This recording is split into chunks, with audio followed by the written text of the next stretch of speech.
Տիկին Ավանեսյան արդեն մեկ ամիս անցել է, ինչ ներդրվել է առողջության ապահովագրության համակարգը, բայց բավականին շատ են դժգոհությունները, մարդիկ դժգոհում են, որ քիչ ծառայություններ են ուտում համակարգի անվճար սպասարկումներ, արդյոք դրանք վերանայել են։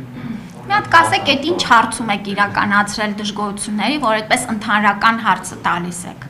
Ես օրական մտնում եմ գոնե մի բժշկական կենտրոն, մի ամսվա մեջ տասնյակ կենտրոններ եմ գնացել, երևի ստանում եմ օրական մինչև 120 մեսիջ, հաղորդագրություն, նամակ, որոնք այո դրանց երևի 15-20%-ում կան դիտարկումներ, առաջարկներ, հավելյալ պահանջներ, օրինակ հարգելի գործընկերներ, հիմա շատերը գրում են, որ խնդրում ենք ծնկան հոդի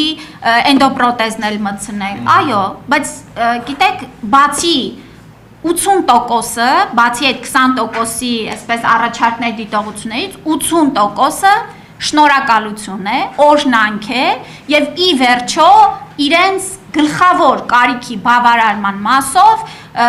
շատ դեպքերում անգամ իրենք զարմանում են, որ սա հնարավոր էր։ Ես ձեր նշած ոչ տրամադրություններն եմ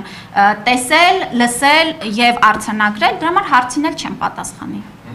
Շնորհակալություն, խնդրեմ Անահիտ ջան, պատրաստվի Էման ժողովրդորաթերթ։ Նախ